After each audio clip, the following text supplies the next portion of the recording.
Allahu Allahu Allahu Allah Allahu Allahu Allahu Allah Allahu Allahu الفاتحة. أعوذ بالله من الشيطان الرجيم. بسم الله الرحمن الرحيم. الحمد لله رب العالمين الرحمن الرحيم مالك يوم الدين. إياك نعبد وإياك نستعين اهدنا الصراط المستقيم صراط الذين أنعمت عليهم غير المغضوب عليهم ولا الضالين.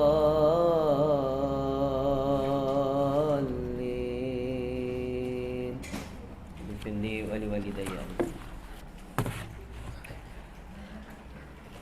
الحمد لله رب العالمين وبه نستعين ولا حول ولا قوة إلا بالله العلي العظيم.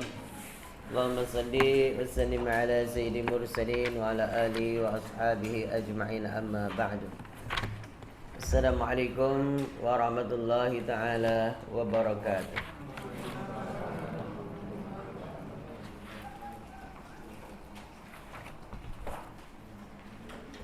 Baik, buka surah 3 kitab Jawi ya.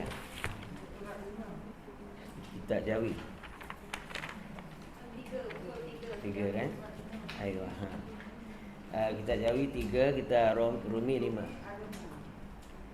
Sampai mana?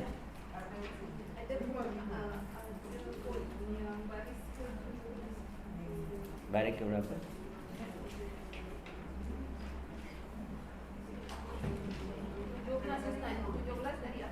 Okey.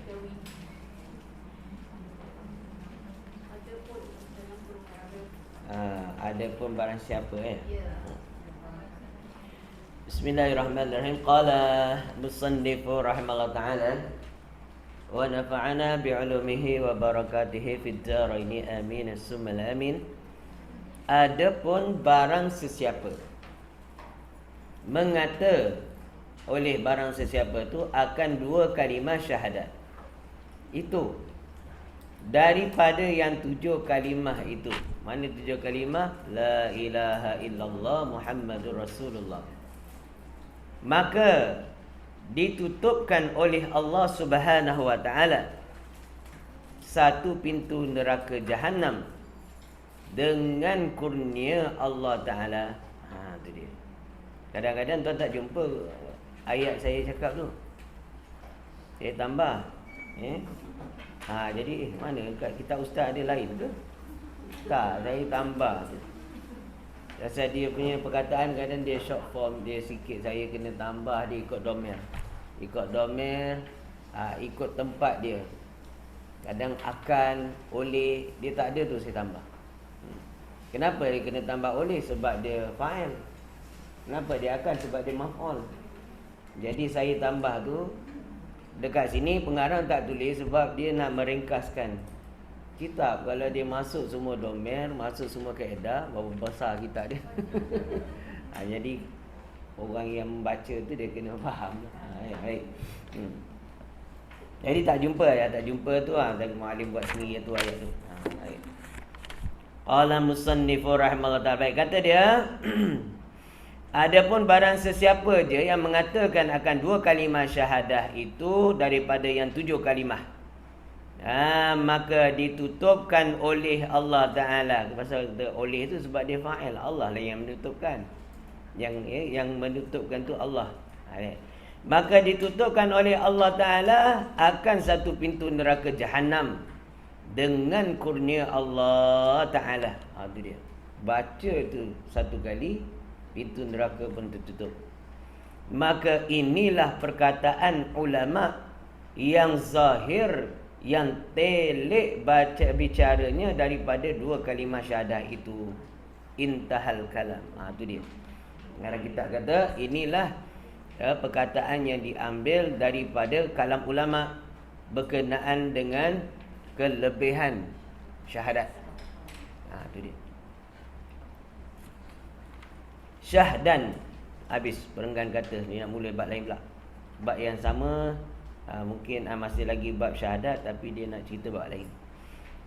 Lagi kata setengah ulama pula, la tasihul ibadah illa bima'rifatil ma'bud. Berkata ulama, yakni tiada sah ibadat seseorang melainkan dengan mengenal akan yang disembah. Ni penting. Kita syarat sah amal bagi semua amal. Semua ibadat kita kepada Allah ni ialah dengan syarat sah dia mengenal Allah. Kalau tak kenal Allah, ibadat tak sah. Jadi kalau bab fiqah, dia syarat sah batal semua ni dah tersusun rapi. Kalau kita solat tak jaga perkara yang membatalkan dia, maka batal lah sembahyang. Kalau kita solat tak cukup syarat sah dia, tak sah lah sembahyang. Kan? Syarat sah sembahyang, suci diri, pakaian dan tempat solat daripada najis. Itu syarat sah dia. Ni kalau tak dipenuhi syarat sah tu, tak sah lah sembahyang tu. Kan, macam tu. Contoh kedatangan najis. Tengah duduk sembahyang, kencing tak tus, kencing terkeluar, time rukuk dia terkeluar, batal sembahyang ketika itu juga. Tapi dalam bab ni, dalam bab mengenal Allah ni, makrifat kepada Allah ni, dia fardu ain.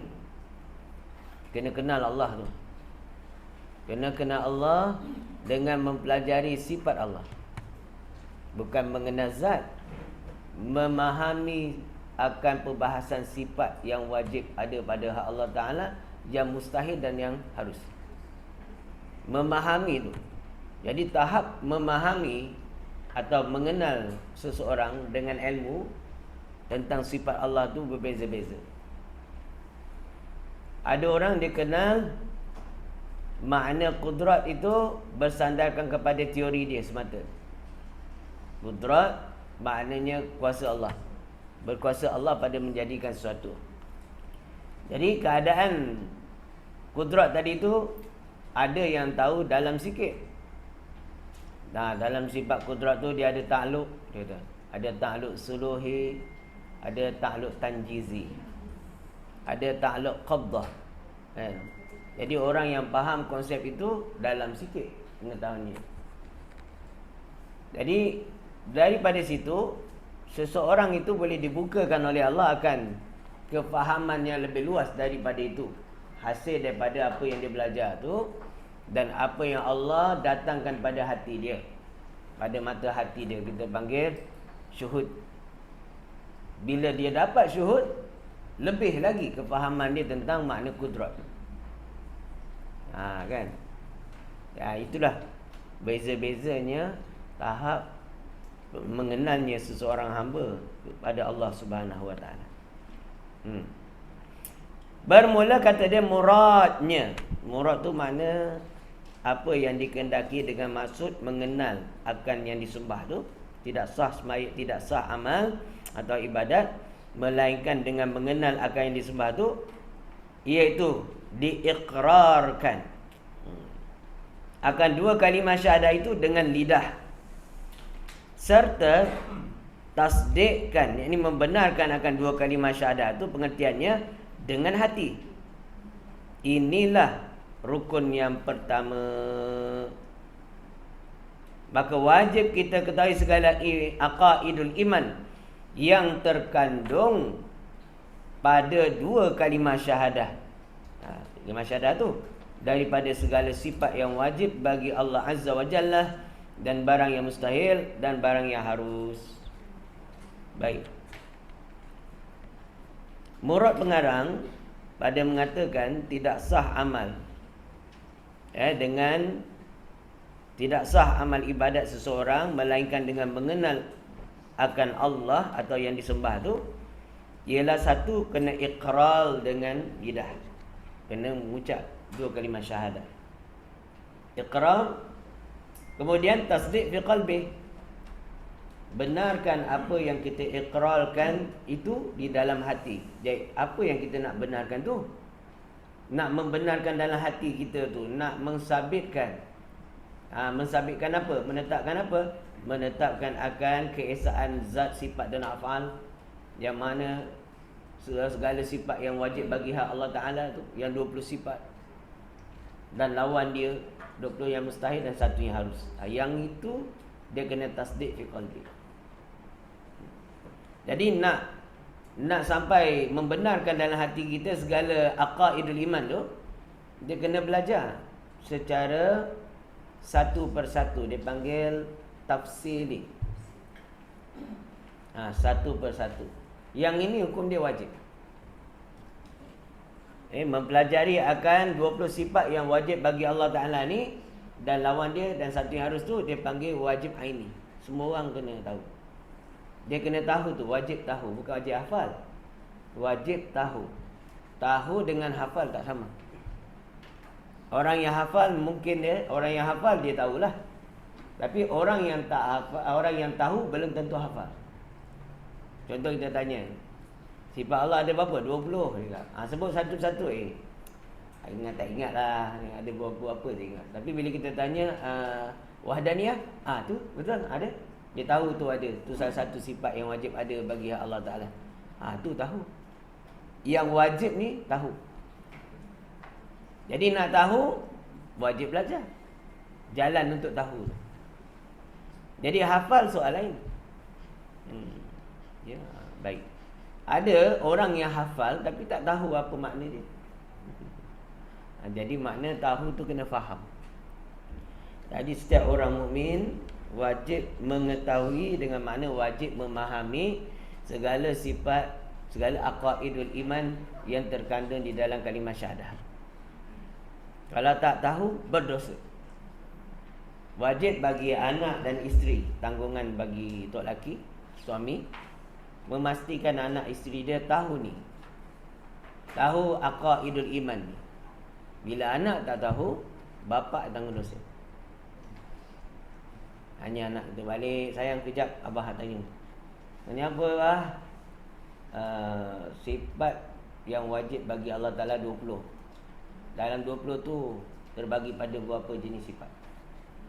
Mana nak tahu? Dulu belajar lah Ustadika tadi. Dosa. Apa makna wahdaniyah? Esa lah pak. Esa tu apa? Tanya dia. Esa tu satu. Satu? Makna satu? Dia tak berbilang-bilang pada zat, sifat dan af'al. Grade A. Anak tu. Tanya dia bab takluk, mungkin dia tak faham sebab bab takluk dah masuk fardu kifayah. Dia nak yang fardu ain tu, dia boleh tahu 20 sifat tu, faham. Kalau perbahasan lanjut berkenaan sifat itu, kehalusan dalam sifat tu, yang tu dah fardu kifayah. Mana dalam kampung kita ada seorang je pandai, yang lain semua tak berdosa lah. Kalau semuanya jahil, tak tahu tentang pendalaman dalam perbahasan sifat tu, sehingga kan bila orang kafir tanya tak boleh jawab, satu kampung dosa.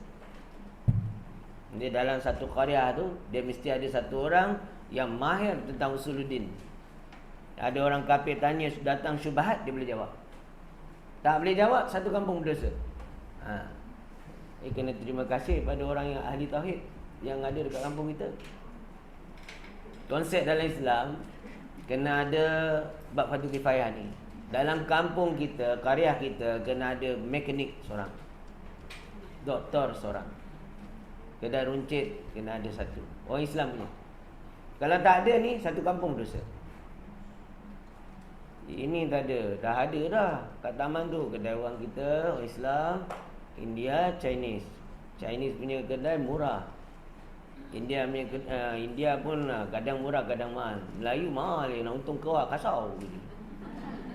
Padahal dia ambil barang Cina. Dia kena main dengan supplier. Dia kalau letak barang murah macam Cina, terlongkop lah dia. Yang kita dah, kau yang pergi tu, mana untung besar ke?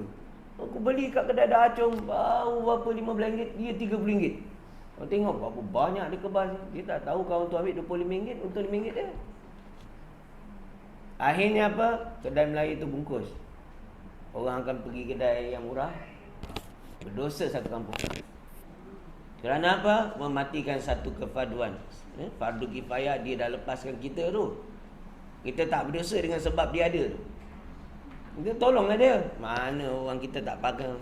Kita tak pandang macam tu, ada pandang lain negatif. Dia tak kira bangsa, dia yang dia kira ialah Islam. Kalau dia Islam, dia India Muslim, Chinese Muslim, dah lepaskan fardu kifayah kita. Kena ada seorang pakar doktor, kena ada tu. Kita kena support dia. Orang Islam dia punya cara macam tu. Dalam karya dia kena ada semua tu. Kalau tak ada, satu kampung berdosa. Kena ada satu orang pakar tajwid dalam kampung. Pakar betul-betul pakar ni. Dia bukan main pakar je. Dia kena betul pakar. Pakar tajwid, pakar lagu Quran, dia kena ada dalam karya tu. Dan paling penting dalam karya tu kena ada hafiz orang. Hafiz Quran. Tak ada hafiz Quran, satu kampung dosa. Alamak, kampung saya ada budak hafiz lah. Tak ada. Wajib hantar satu wakil anak karya. Orang kampung kena bayar kan dia. Dia dah pergi belajar, lepaslah kita. Ni budak hafiz ni, apa hantar anak kau ke hafiz, dia besok besar nak jadi apa? Nak bagi makan anak orang tak boleh. Astagfirullahaladzim. Dia punya pemikiran. Dia pemikiran dia dah dijajah oleh apa? Oleh harta benda dunia. Sebenarnya penuntut ilmu agama ni dialah yang paling untung. Sebab dia ada jaminan daripada Allah dan Rasul. Man talabal ilma, kata Nabi, siapa yang menuntut akan ilmu. Al-ilma di sini ada alif lam ma'rifah, maksudnya ilmu yang dikenali sebagai ilmu agama. Dibagai al-ilm. Ilmu alif lam ma'rifah tu menunjukkan, kata Nabi ni, ilmu yang terbangsa pada Quran dan Sunnah. Quran, hadis, fiqh, tauhid, tasawuf ni, dan ilmu alat untuk memahami segala Quran dan hadis Nabi tu. Itu maksud dia, man talabal ilma taqaffalallah, nescaya Allah akan menjamin dia atau memelihara rezeki, ala rizqihi, atas rezekinya. Dan siapa yang menuntut ilmu agama ni, Allah akan memelihara atau menjamin rezeki bagi dia. Allah jamin dah. Kita semua rezeki memang Allah dah jamin, tapi menuntut ilmu dia special. Allah jaga lagi rezeki dia. Agak-agak bila Allah jaga orang yang Allah dah jamin, kata Nabi jaga, takkanlah dia boleh tak bagi makan anak dia, anak isteri dia. Boleh tak tuan? Rezeki Allah punya pula. Allah boleh lorong macam-macam cara untuk bagi orang hamba dia ni rezeki lah. Tuan-tuan kan? Yang itu dia kena ubah balik cara orang pandang budak yang belajar agama ni. Di antara anak dia kan, dalam anak dia 5 orang, yang seorang genius, yang seorang pakar matematik ni, budak-budak baik-baik ni. Ni semua hantar akademik. Anak dia yang jenis dah lembab yang jenis belajar akademik kantoi, asyik merah je. Yang ni dia datang jumpa ustaz. Anak saya akademik memang tak berapa bagus, tapi dia agama saya nampak baik. Amboi. Di antara anak itu banyak saya kenal. Lepas dia belajar agama, memang budak tu jadi baik. Bila dia belajar Quran, menghafal Quran, dia punya minda ni, otak sel otak dia berhubung lah. Dia jadi baik. Bila dia dah baik tuan, dia dah hafal 5-6 juzuk, mak dia tengok budak, anak pintar lah, dia keluarkan, masuk akademik balik. Astagfirullahaladzim. Ini yang berlaku saya hadapi selalu. Kan? Jadi kita silap lah. Quran ni dia memang membina IQ. Kita sepatutnya biarkan dia terus, ataupun hantar anak yang memang genius, bagi dia akademik sampai satu tahap, hantar Quran. Dan dengan itu dia masuk akademik balik lagi, dia punya anjakan paradigma dia lagi dahsyat. Kawan-kawan saya yang mengaji pondok, ngaji Al-Azhar, balik Al-Azhar ambil SPM semua A. Kebanyakan. Saya sendiri pun tuan-tuan, saya dulu 21 subjek, 20 A 1 B. Termasuk akademik lah tu. Saya dulu 3 in 1 mengaji tahfiz akademik. Jadi 20 A 1 B tu. Pasal apa? Quran dah bina kita. Kita dah hafal Quran dulu. Benda yang susah dah boleh hafal lah kan ni. Saya ambil undang-undang, nak ambil B2 motor, kena ambil lesen L balik. Pasal dulu saya ambil L untuk kereta dah habis. Nak ambil motor besar punya B full, saya kena belajar balik apa undang-undang ni, lagipun lain sikit dah pakai komputer. Saya punya skor soalan ni berapa? 50 ke 45? 50 Saya punya markah 50 per 50. Saya habiskan ujian komputer tu 11 minit 8 saat. Saya keluar, dah habis ke bang? Dah ya. Dibuka komputer tu. Abang mengajar kedai, abang mengajar lesen ke dia? Tak ada yang fail. Jawab semua. 50 per 50 tu 100% lah. Kan? Kenapa? Saya dah biasa menghafal. Saya bukan hafal buku tu. Saya malam tu sebelum saya pergi ujian, saya buka satu pandang sampai habis saya tidur. Besok pagi tu, itulah jawapan ni. Mudah bagi saya. Pasal apa? Dah biasa menghafal. Jadi tuan-tuan, hantar anak mengajar Quran. Tak rugi, dunia akhirat tak rugi. Ya? Habis. Mana pula pergi ni? Jadi ini dia. Kena kenal qala musannif rahimallahu taala. Kata dia, maka wajib kita ni sekalian orang yang mukallaf. Itu makna kita. Kita orang yang beriman, orang Islam ni yang akil, baligh, sempurna khawas dan sampai seruan Islam ni 4 syarat mukallaf ni ada pada diri seseorang. Wajib ketahui segala aqaidul iman yang terkandung pada 2 kalimah syahadah tu. Apa dia? Iaitu setengahnya segala sifat yang wajib bagi Allah Azza wa Jalla dan barang yang mustahil dan barang yang harus. Sifat yang mustahil 20, lawan bagi wajib tu, dan harus. Memperbuat tiap-tiap yang mungkin atau meninggalkan daripada memperbuat akan dia. Itu maksud harus tu. Demikian lagi wajib atas tiap-tiap mukallaf. Ni kita ni. Mukallaf tu kita. Apa makna mukallaf? Seseorang ataupun orang yang diberati atasnya segala hukum syarak. Itu makna mukallaf. Orang yang telah memikul di atas bahu dia segala hukum syar'i. Itu mukallaf. Bahawasanya mengenal ia akan barang yang wajib bagi segala rasulnya pula. Artinya pesuruh Allah Ta'ala. Dan barang yang mustahil dan barang yang harus atas mereka itu rahmatullah dan salamnya. Rahmat Allah dan salam Allah pada para rasul alaihi salatu wassalam. Wajib tahu empat yang wajib bagi sifat rasul, 4 yang mustahil dan 1 harus. Senang ni tak? Yang tu senang hafal. Sifat Allah 20 senang hafal. Lawan dia senang. Ini pun senang je, faham. 4 yang wajib bagi rasul. Ni dah siddiq, amanah, fatanah, tabligh. Dah tu lawan dia. 1 yang harus berperangai dengan perangai manusia biasa. Sebab dia manusia.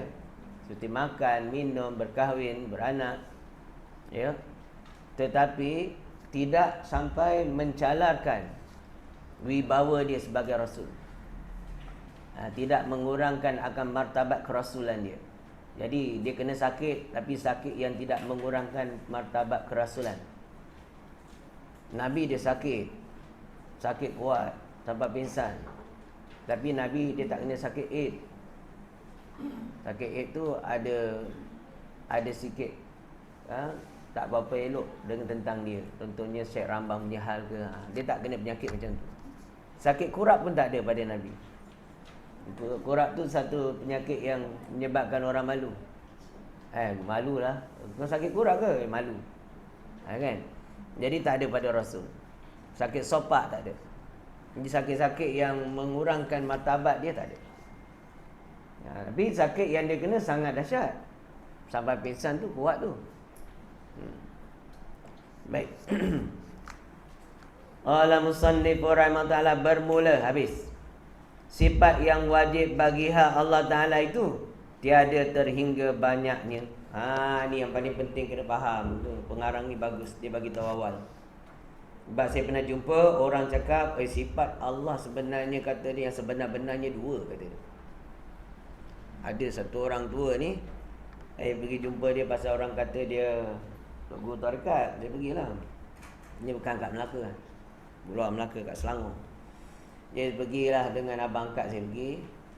Lepas tu dia ngajar lah malam tu. Dia ngajar sifat 20. Dia ngajar sifat 20 pakai batang mancis je. Makna dia orang yang ada kreativiti lah. Okey, ni sifat senang ni, dia ada 20 batang mancis. Dia ambil satu, ni wujud, kidam, baqa', disusun lah. Dia nak asingkan ni ma'ani, sifat apa, nafsiyah, salbiyah, ma'ani dan ma'nawiyah. Dia dengar, dia tak apa, okey lah, sedap lah. Bagus juga, kreatif, orang senang faham. Dalam dia faham macam tu, pada hakikat dia kata sifat Tuhan ni dua saja. Situ dia kena. Dia tersesat kat situ. Sayang lah saya. Orang baik kan. Dia, saya kata lepas dia dah cakap macam tu, tak apa saya diam lagi. Saya nak tegur ni. Dia sabar sekejap, tengok apa lagi. Jadi lepas tu dia nak bai'ah kan orang masuk tarikat tu. Kena pegang dia punya tangan. Dia ada Quran. Ni Quran. Dia letak Quran. Tangan perempuan tu kat sini. Dia ambil dia punya serban, taruh dekat atas Quran. Di atas tangan perempuan tu, di atas tangan perempuan. Dia lapit lah. Walaupun dia lapit pun dia haram tu. Tak boleh. Suka hati dia. Faham saya dah. Saya dah mula dah terasa, tapi saya sabar lagi. Kena sabar nak tengok sampai habis. Jangan jadi seperti Nabi Khidir kan. Nabi Khidir dengan Nabi Musa. Dah 3 kali kan dia tanya kali ketiga. Jadi bila dah habis, saya tengok pula anak murid dia datang ramai. Yang lelaki datang, salam dia cium tangan. Lelaki datang, perempuan datang, salam cium tangan. Anak dia, sangka baik dulu. Tapi kalau sampai dah 10 orang perempuan salam cium tangan, dia berapa banyak anak dia ni. Besar-besar pula kan. Dah tak boleh nak sangka baik lah. Alah baru saya tanya. Saya kata, tuan ada beberapa muskil. Saya cakap. Tuan kata sifat Allah hakikat dia ada dua je. Saya cakap kufur. Sebab sifat yang menunjukkan kesempurnaan bagi zat tak terkira banyak. Tak ada siapa pun yang tahu. Kita tak boleh menghinggakan dia. 20 pun tak boleh, 99 pun tak boleh, 1000 pun tak boleh. Kenapa? Kalau kita sebut 1000, ada lagi sifat kesempurnaan tak masuk di dalam zat Tuhan, jadi kufur. Jadi seolah-olah mengurangkan zat Allah daripada sifat kesempurnaan. Jadi sebab tu tak boleh kita meletakkan yang Allah ni ada 20 sifat saja, tak boleh. 1000 sifat saja tak boleh. Apa tak lagi 2 sifat saja cakap dengan dia. Jadi kat sini tuan kena betulkan tauhid salah. Lepas tu yang kedua saya kat tuan tadi, bai'ah ada Quran. Tangan perempuan walaupun tuan berlapis sekalipun tu hukumnya haram. Dia cakap tak ada, dia panggil sana tak ada usul syar'i untuk pegang tangan wanita tu walaupun berlapis. Lain kalau buat rawatan, perubatan, lain dia dah tak ada jalan, dia kena pakai sarung tangan kan. Tu ada keharusan dia sebab nak berubat. Tapi ni bukan, tak perlu pun bai'ah pegang tangan. Nabi tak buat macam tu lah kan. Ini betul lah, ni bukan masalah Wahabi. Wahabi asal sikit je, bukan Nabi tak buat, bukan masalah tu. Ini masalah memang pekerjaan tu tak boleh. Bid'ah macam tu. Yang tu bid'ah haram dia panggil. Di bid'ah ni ada bid'ah haram, ada bid'ah sunat, ada bid'ah harus, ada bid'ah wajib. Jangan ingat bid'ah semua sesat tak. Jadi yang ketiga saya kata tuan, tadi ni semua anak murid tuan, ni anak tuan ke? Perempuan ni tak anak murid saya. Anak saya dia. Dia kata tak boleh. Segi hukum syarak, ini isteri orang, ini perempuan bukan mahram tuan, pergi salam cium tangan tak boleh. Saya salam tak ada nafsu, dia kata. Tu tipu je. Dia cakap dia salam tak ada nafsu. Apa nafsu kau dah hilang? Ada. Dia cakap tu tipu tuan. Saya cakap sahabat Nabi Abu Bakar, Omar, Usman, mereka sahabat yang terpilih, yang hebat. Iman mereka, iman Abu Bakar ni kalau ditimbang dengan iman kita satu ni tak boleh lawan dia. Tapi dia nak bercakap dengan Sayyidatina Aisyah, isteri Nabi, tabir. Orang yang tak Orang tabir apa tak pegang pun tangan Sayyidatina Aisyah. Dia boleh pegang gitu saja. Jadi dia tak boleh jawab, muka dah merah padam. Dia orang putih kulit dia, merah padam kulit dia. Nak murid dia semua pandang macam ni. Budak ni tak ada tegur aku sah-sah budak ni. Saya cakap, Tuan tolong betulkan Jadi Allah hantar saya hari ni mungkin nak tegur Tuan. Tolong Tuan dah buat zikir, majlis zikir ni cukup baik dah. Tuan buat jalan yang baik, tapi ada sikit yang silap ni, tolong betulkan dia insya-Allah. Memang Allah hantar saya selalu kerja macam ni. Saya pergi Kedah. Saya duduk Kedah 6 tahun. Tahun keempat saya nak balik dah. Nak balik Melaka. Tapi saya pernah dapat satu alamat mimpi yang saya tegur satu orang dalam bab tauhid ni. Tapi wajah dia antara saya kenal tak. Jubah ada tu, tapi orang dia saya tak kenal. Jadi macam mana? Dekat Kedah tu saya nak balik tak dapat tau. Asal susah nak balik ni. Jadi Allah temukan saya dengan orang yang saya mimpi tu. Orang dia orang baik tu. Dia buat usaha dakwah dah lebih 40 tahun. Orang baik. Sebab saya pun kat sana, kat mana saya suka ikut jemaah. Saya suka keluar sebab saya nak kemanisan iman. Jadi saya jumpa Karku ni. Dia orang baik tuan. Cakap cantik, cuma cantik. Dan saya tak nampak dia punya jahat dia. Jadi saya jumpa cakap, ini orang aku mimpi, tapi aku mimpi tegur dia apa hal? Tak apa. Satu hari dah jumpa, saya ajak dia minum dengan dia sembang. Dia punya sembang tuan. Kalau bab hakikat, dia sembang sampai alam malakut, jabarut, ahud semua. Dia punya tahap tu. Dia boleh hurai ni apa makna warid al-uluhiyah. Dia tahu tu apa, waridat uluhiyah tu apa dia. Urai sampai satu bab dia kata, Tuan saya pernah mimpi jumpa Allah. Dia kata dia pernah mimpi jumpa Allah. Dia kata mimpi jumpa Allah tu ada sebut dalam kitab Tajul Urus. Hukum dia harus. Tapi dia tak ada la kaifiyatun.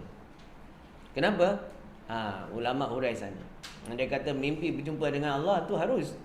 Tapi la kaifiyah. Jadi dia hurailah. Allah tu macam ni lah. Dia kata Tuhan tu saya nampak dia satu wajah besar di langit dia. Astagfirullahaladzim. Dia kata lah dia kena tipu dengan iblis syaitan. Dia bukan mimpi Allah, bukan mimpi Tuhan, dia mimpi syaitan tu.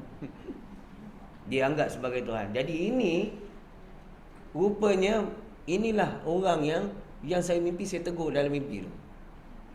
Jadi saya tegur, saya kata Tuhan, Allah ada sifat mukhalafatu ta'ala lil hawadis. Ya apa sifat 20? Jadi yang Tuhan mimpi tu bukan Tuhan tu. Kenapa? Saya yakin dia. Tak. Itu ialah iblis dan syaitan. Sebab Tuhan dia tak menyerupai sesuatu. Dia tak berbentuk, dia tidak berupa. Itu makna laisa kamitslihi syai'un dalam ayat Quran. Tiada persamaan Allah dengan setiap sesuatu perkara. Dan sifat mukhalafatuhu ta'ala lil hawadis. Jadi bila saya terang dia nangis kat situ. Dia nangis, astagfirullahalazim, ya Allah terima kasih tegur saya. Kata, inilah rupanya hikmah yang Allah bagi saya mimpi orang ni. Sebab dia orang baik tuan. Jadi Allah hantar saya ni, inilah kerjanya untuk menyadarkan dia melalui saya lah. Jadi dengan pada tu subhanallah, dia insaf dan dia kembali kepada fahaman yang betul. Dengan syukur. Jadi Kedah tu dua benda saya jumpa tu sebelum balik. Satu lagi dia tu Syiah yang bertaqiyah. Panjang cerita dia, besok nanti cerita. Panjang now. Yang buat kerja. Jadi itulah tuan-tuan yang dirahmati Allah. Jadi maksudnya ayat ni tadi, kata pengarang, dia kata apa?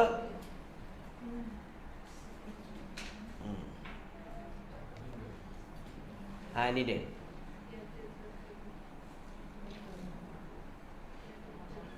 Ini dia tadi. Ini dia. Dia kata bermula sifat yang wajib bagi Allah Ta'ala itu tiada dihingga banyaknya. Tiada terhingga banyaknya. Makna kita tak boleh letak satu figure. Semua sifat kesempurnaan layak bagi hak Allah Ta'ala. Sifat-sifat kesempurnaan yang layak bagi Allah Ta'ala tu ada pada Allah tu, wajib kita ikut macam tu. Tak terkira banyak dia. Tetapi yang wajib kita belajar dan tahu, kenal 20 sifat. Jadi kalau ulama letak pengajian sifat 20, dia adalah pengajian yang wajib bagi setiap orang Islam tahu dan belajar. Bukan bermakna yang sifat Tuhan tu 20 saja, bukan. Itulah maksud dia. Habis.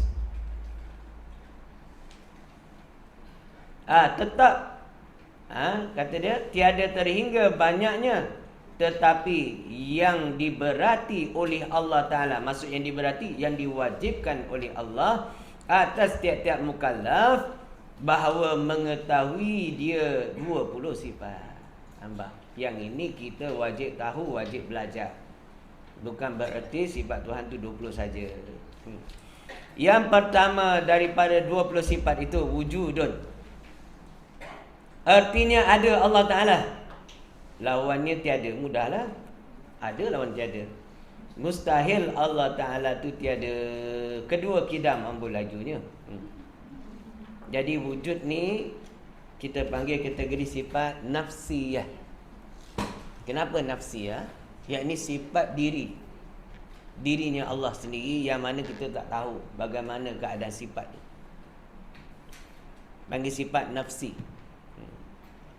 Sifat wujud ni ada khilaf di antara Syekh Fakhrul Razi dengan Imam Abul Hasan Asy'ari. Dia ada khilaf dalam nak menentukan sifat itu sifat yang dia panggil sifat dia panggil sifat haliyah, ataupun dia sifat subutiyah. Apa dia subutiyah, apa dia haliyah tu, ada panjang huraian tu. Sifat yang antara ada dan tiada. Bila nak memahamkan apa makna antara ada dan tiada tu, dia perlukan sedikit huraian supaya dia dapat dipahami. Dia panggil antara ada dan tiada. Dia bukan tiada terus. Nak kata tiada tapi dia ada. Tapi nak kata ada tak nampak dengan mata kepala. Dia panggil wujud fi zihni wala fil khariji. Ada pada zihin tapi tak nampak pada mata kasar. Pada luaran. Dia kita panggil yang sabit pada akal, yang ditetapkan oleh akal pemikiran. Saya kena buatkan contoh ni baru faham. Buah kelapa itu jatuh. Saya rasa saya dah bagi contoh ni. Buah kelapa itu jatuh. Jadi yang wujud dekat situ buah kelapa tu. Jatuh tu wujud tak? Nak kata tak wujud, tapi benda tu ada pada kotak pemikiran. Jatuh tu ada tak? Kalau ada mesti boleh lihat mana dia. Tu yang tadi tu, itu keadaan yang menunjukkan dari atas ke bawah tu kita panggil dia jatuh. Orang putih panggil drop. Kan jatuh. Kita panggil jatuh. Jadi jatuh tu benda ada ke tak ada? Minum dulu. Belum kacau lagi.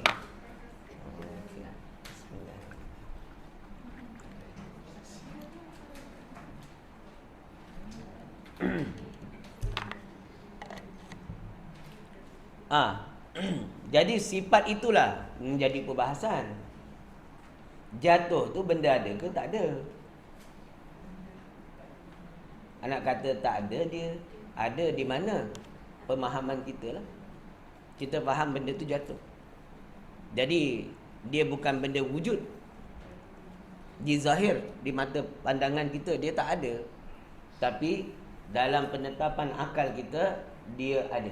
Itulah panggil wujud fi zihni wala fil khariji. Itu makna itulah yang dimaksudkan. Jadi Allah wujud. Allah tu wujud. Ya tak? Wujud tu sifat bagi Allah. Sifat apa? Sifat zat. tak dinamakan wujud melainkan pada zat. Tapi zat Allah laisa kamitsli syai'. Tiada persamaan dengan barang sesuatu apa pun. Jadi bila kata zat wujud, sifat Allah pun wujud, kedua-duanya sah dilihat. Sebab ta'rif wujud, benda yang wujud pasti dapat dilihat. Itu bahasa moden lah. Sah kita lihat pasal perkara tu wujud. Setiap perkara yang wujud pasti kita dapat lihat. Termasuk sifat Allah. Contohnya sifat wujudi. Sifat wujudiah yang 7 tu. Qudrat, iradat, ilmun, hayat, sama, basar, kalam.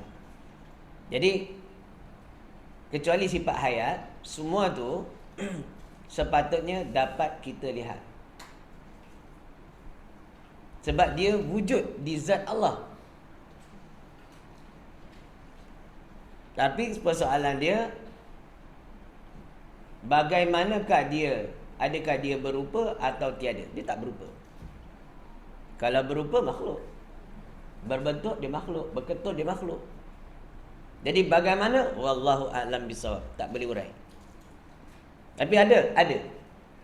Kalau Allah takdirkan atau Allah berkehendak memberi lihat oleh kepada hamba dia akan segala sifat ma'ani tu atau sifat wujud tu, dia boleh lihat sifat tu. Itu maksud wujud dia. Tak sama dengan sifat haliyah atau sifat ma'nawiyah. Sifat haliyah atau ma'nawiyah itulah wujud fi zihni wala fil khariji. Ada pada kotak pemikiran tapi tak dapat lihat pada pandangan.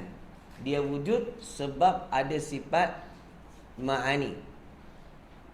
Sifat ma'ani ni, daripada sifat ma'ani lah melazimkan adanya sifat ma'nawiyah. Saya buat contoh lagi. Lampu wujud. Lampu tu sifat ma'ani. Cahaya yang keluar daripada lampu tu panggil ma'nawiyah. Cahaya ada. Mana tu? Boleh pegang? Tak boleh pegang. Tapi tak dipanggil dia lampu kalau tak mengeluarkan cahaya. Jadi keadaan lampu itu bercahaya tu panggil hal. Itu panggil haliyah ataupun kita panggil dia ma'nawiyah. Tapi tanpa sifat ma'ani tak akan ada sifat ma'nawiyah. Tak ada lampu, macam mana keluarkan cahaya? Tak ada bulan, macam mana keluar cahaya? Cahayalah. Apa benda yang bercahaya? Tak faham kita. Hati kau bercahaya. Cahaya iman. Lain. Ini mana zahir? Panggil ma'ani ma'nawiyah. Sifat yang berlazim-laziman. Tapi dia bukan benda yang sama. Cahaya benda lain, lampu benda lain. Qudrat lain, qadiran lain. Sebab tu dia berasing. Qudrat ialah sifat kuasa Allah Ta'ala. Ada. Qadiran, hal keadaan Allah yang berkuasa. Jadi dalil sama. Dalil satu.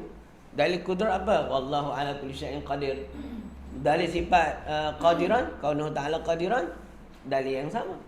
Wallahu ala kulli syai'in qadir. Dalil satu tapi sifat beza. Ini sifat lain, ini sifat lain. Sebab tu dipanggil ma'ani ma'nawiyah. Macam tu. Jadi tu di antara perbahasan dalam bab tauhid yang saya rasa tuan-puan masih lagi ada sikit pening-pening sikit. Sebab saya hal pada wujud atau beza hal dengan ma'nawiyah. Baik, saya sebenarnya tak nak bawa ke situ. Baik, sifat nafsiyah dengan sifat ma'nawiyah. Baik, bila kata hal, pasal tu dia ada khilaf antara Imam Fakhrul Razi dengan Abul Hasan Asy'ari. Ya, yang satu kata tu sifat yang bahasa subutiyah, yang satu panggil haliyah. Jadi nak uraikan ni saya kena fahamkan apa makna hal, apa makna subut, apa makna antara ada dan tiada. Apa beza Adam dengan makdum, antara ada dengan tiada tu. Jadi nak bahas itu dia ada panjang sikit. Hari ni saya ada jumpa orang kejap lagi. Dah hampir kat ke-12. InsyaAllah saya sambung Khamis depan saya masuk bab perbahasan yang tuan tanya. Sifat wujud, nak terangkan dia maksud Imam Abu Hasan Sy'ari apa dia, Imam Abu Mansur Al-Maturidi dan juga Imam Fakhrul Razi apa dia. InsyaAllah nanti saya tangguh dulu untuk jawab tu. Panjang ni dia tak boleh nak buat secara laju-laju. Saat lagi dia faham lain susah. Lebih lagi orang nak faham sifat antara ada dan tiada. Susah, cakap ada sudahlah. Tiada lah. Nanti kan Wahabi jadikan ni lah kes. Kata nak belajar apa sebab 20 tu buat susah orang kan. Nanti saya akan urai dia, pendetailan dia supaya insyaAllah kita hilang masalah syubhat dalam hati kita. InsyaAllah Ada soalan tak? Maksud saya tadi Abu Hasan Sy'ari Al-Maturidi tu pandangannya. Beza antara Imam Abu Hasan Asy'ari dengan Abu Mansur Al-Maturidi dan juga Imam Fakhrul Razi.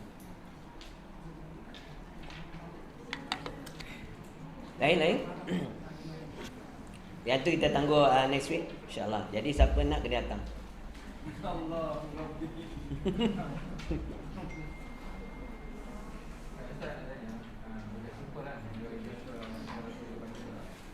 Iman dan benda yang ada dan iman yang ada. Memang tu ada iman yang permata.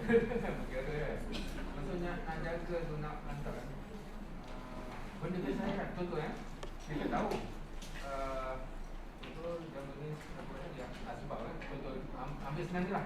Ubat nak buat contoh kita makan Panadol sebab saja nak sembuh kan. Tapi lama kelamaan terdetik dengan Panadol berkesan. Berkesan. Tapi tak yakin kesan pada Allah kan. Tapi dia Panadol berkesan. Makanan justru tak kesan. Itu kan. Apa balik tak kesan. Jadi sudah ada perkataan yang boleh menjelaskan kan. Sebab iman ni melalui itu tadi kan. Itu yang kita takut. Itu macam nak bentukkan kita punya nak jadi biasa Nak kan? pegang tu. Kita cakap boleh lah senang kan. Tapi benda lintasan. Ya. Dia iman ni dia tasdik. Itulah masalah. Satu dia tasdik, satu dia jazim. Dia kita benarkan dalam hati kita satu kebenaran yang kita pegang, tak ada dolak dalik dan dia kukuh. Bila kukuh tu dia terasing daripada benda yang lintasan dan sebagainya. Tapi kita akan dapat benda ni. Contohnya tuan bagi tadi masalah makan ubat lah. Yang membaikkan Allah bukan Panadol. Tapi kita jadi kebiasaan kita kalau sakit kepala cari Panadol lah. Aku kalau makan Etipas tak besar, dia kena Panadol extend. Contohlah. Pasal dia dah acap kali. Dah berulang kali dia try, jadi hasil dia begini. Dah jadi adat bagi dia. Dah jadi adat, kebiasaan dia. Kalau Panadol, aku punya badan ni Panadol berkesan. Panadol apa? Panadol biasa je. Kalau Panadol seluba tak payahlah, 10 pun tak jalan. Contoh Jadi kat mana iman dia? Dia boleh guna konsep kebiasaan tu, boleh. Tapi hati dia ketika makan kita guna yang membaikkan Allah, tak apa.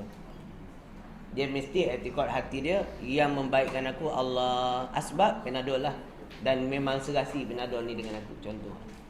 Tu tak apa, boleh, tak ada masalah. Jadi yang penting dia jangan sesekali beretikad yang membaikkan tu Panadol. Jadi kufur lah dia. Iman dia terbatal dengan sebab meyakini yang membaikkan dia ialah makhluk. Itu mustahil lah. Wallahu a'lam. Ya. Berat tu. Disebut oleh pengarang kita Qanun Janayah Murtad, iaitu Syekh Haji Said Haji Ibrahim. Dalam kitab dia sebut jilid pertama, seseorang yang telah murtad terbatas segala amal. Segala amal fardu yang dia kerjakan selepas daripada usia balik. Katakan dia murtad, umur dia 50. Daripada umur 15 tahun punya solat tu semua terbatal. Wajib diqada akan dia. Ini yang berat ni, dia murtad kan?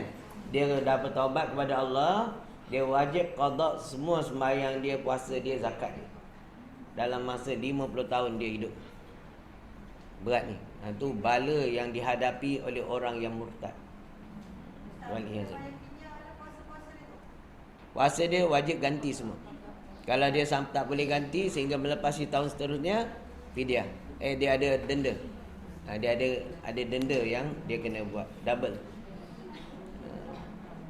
Fidyah, bayaran tu bukan puasa tu, bayar fidyah. Wallahu a'lam. Lain?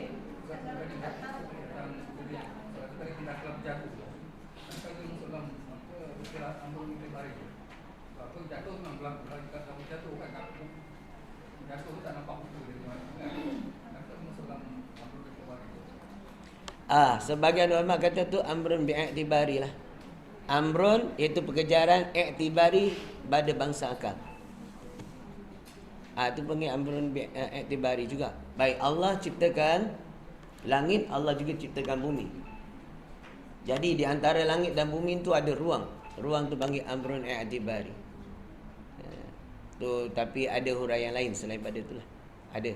Kita bawa juga insya-Allah ya. Minggu depan kita cuba huraikan benda ni insya-Allah. Lain? Qada solat. Okey.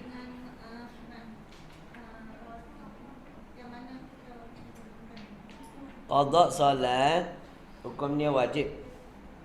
Nak tengok wajib tu wajib segera ataupun wajib yang tak segera. Dia ada qada solat yang tak wajib segera. Contohnya dia tertinggal solat dengan sebab uzur. Apa uzur dia? Tertidur. Dia tidur bukan sebab main game, tidur lewat, tak bangun subuh kan? Dia ni tidur macam biasa, tapi takdir Allah dia bangun pukul 7 pagi. Subuh dia dah habis. Boleh saja dia nak sembahyang segera ketika itu, dengan niat qada pun boleh, tak niat qada pun boleh. Fiqah, tak kisah. Itulah subuh bagi diri dia, walaupun waktu subuh dah habis. Dan boleh juga dia melambatkan qada tu sehingga zuhur. Kenapa? Tak wajib segera. Qada wajib. Segera qada tak wajib. Sunat segera. Dan ada juga sembahyang qada, yakni sembahyang yang perlu dia qada hal keadaan dia wajib bersegera. Qada tu dah wajib dah. Segerakan qada tu wajib. Iaitu segala mereka yang meninggalkan sembahyang dengan jalan tiada unsur syar'i. Seperti waktu muda-muda dia pergi dengan kawan menonton wayang. Masuk sebelum maghrib pukul 7. Maghrib kat dalam wayang. Jadi habis drama wayang pukul 2 jam. Isyak. Yang itu berdosa kerana meninggalkan sembahyang satu. Dan dia wajib segerakan qada tu. Kalau dia lambatkan qada, berdosa sampailah dia qada. Jadi orang tu katakan dia buat kerjanya dulu masa umur 16 tahun dengan happy go lucky. Bila dia dah mengaji umur 50 baru teringat, yalah aku dulu sembahyang, dulu tak sembahyang, kadang sembahyang, kadang tak sembahyang. So yang itu hukum dia wajib segera. Sepanjang mana dia tak sembahyang selama 50 tahun tu semua dosa dengan Allah. Inilah dosa yang tak disangka oleh banyak orang apabila dia senantiasa berdosa dan dalam kemurkaan Allah sampailah dia qada dan taubat sembahyang. Tu berat tu. Kena taubat dan wajib qada segera. Kalau tak dia hidup dalam dosa sepanjang masa tu. Di mana? Sebab meninggalkan sembahyang dengan jalan tiada uzur syar'i. Wallahu a'lam. Ini berat tu, kena sentiasa taubat lah dengan Allah.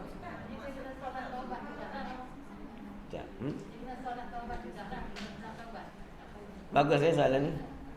Bagi orang yang ada solat qada, tak perlu buat solat sunat taubat. Dia hanya terus qada solat yang ditinggalkan. Lebih afdal, dan itulah tuntutan syar'inya. dan tidak sunat bagi dia untuk buat solat taubat. Kenapa? Kerana solat taubat tu hukum dia sunat. Orang yang tak buat solat taubat pun dia boleh bertaubat. Sebab bertaubat benda lain. Solat sunat taubat benda lain. Nama pun sunat. Yang wajib taubat. Solat sunat tu sunat. Yang wajib taubat tadi. Jadi kalau orang ada solat qada, yang mana solat qada ni wajib disegerakan, haram bagi dia buat sembahyang solat sunat apa pun, termasuk solat sunat taubat. Termasuk semua jenis solat sunat diharamkan oleh semua ulama dalam mazhab Syafi'i. Dipanggil mazhab jumhur ulama di dalam mazhab Syafi'i. Kalau diiringi dan disertai, bagus soalan ni. Kalau diiringi dan disertai, dia kena taklid pada mazhab Hambali, Hanafi dan Hambali. Jadi dalam mazhab mereka tu membenarkan sembahyang sunat yang mustahab. Kalau sunat yang fadilat dia besar-besar, solat sunat tarawih, solat sunat apa tu, tasbih dan sebagainya, dia boleh iringi. Jadi dia taklid pada mazhab tu boleh lah. Tapi kalau bagi saya, baik saya terus dengan mazhab Syafi'i je, tak payah taklid, qada je lah. Orang buat sunat qabliyah, saya qada zuhur. Orang ba'diyah zuhur, saya qada zuhur lagi. Jadi cepat habis solat. Kalau saya tarawih, saya qada subuh je. Ya.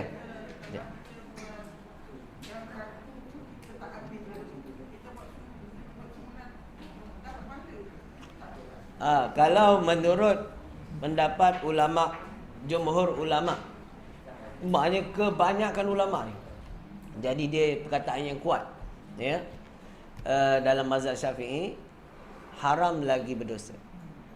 Tak dapat pahala dia nak buat apa buat. Jadi nak juga kita kena taklid mazhab lain, mazhab yang kata boleh tu, ya. Wallahu a'lam. Ya.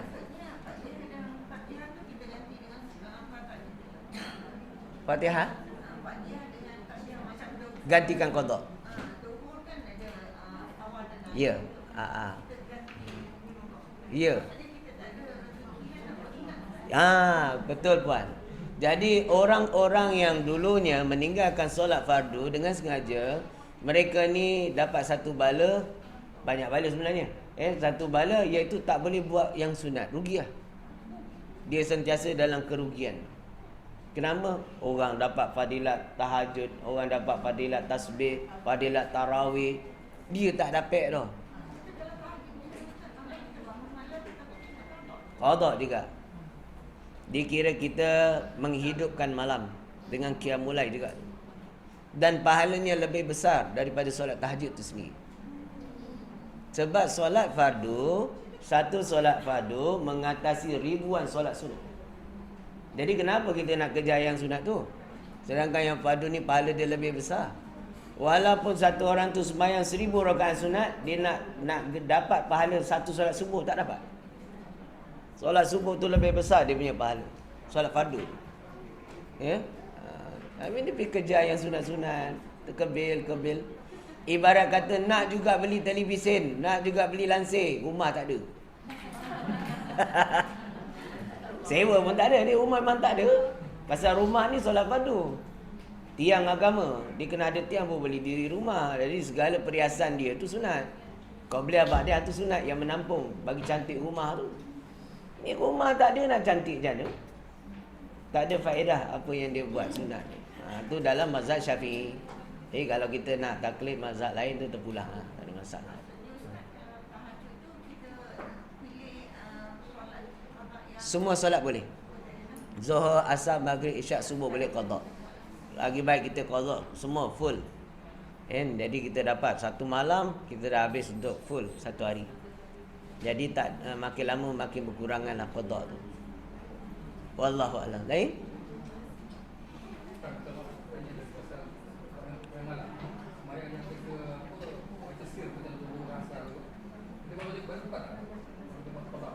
Boleh? Kita boleh qada sembahyang fardu zuhur asar yang siang ni pada waktu malam, dan kita harus jaharkan suara, boleh. Kerana kita buat tu di waktu malam. Harus kita jaharkan suara, boleh mendatangkan khusyuk dan sebagainya. Lain? Jadi ada orang nak senang kau sembahyang kat Mekah, kata dia. Sebab dia punya sembahyang tu berapa ratus kali ganda. Ada yang 1000 kali ganda. Kau sembahyang 2 rakaat dah macam 2000 tak. Tak agak satu agak. Dia tak ada kira banyak kat situ pahala dia banyak. Habis. Wallahu a'lam bissawab. Allahumma nawwir qulubana bil hidayah kama nawwarna syamsika abadan bi rahmatika ya arhamar rahimin. Walhamdulillahirabbil alamin. Jadi minggu depan datang kita bahas bab sifat nafsiyah. Allahu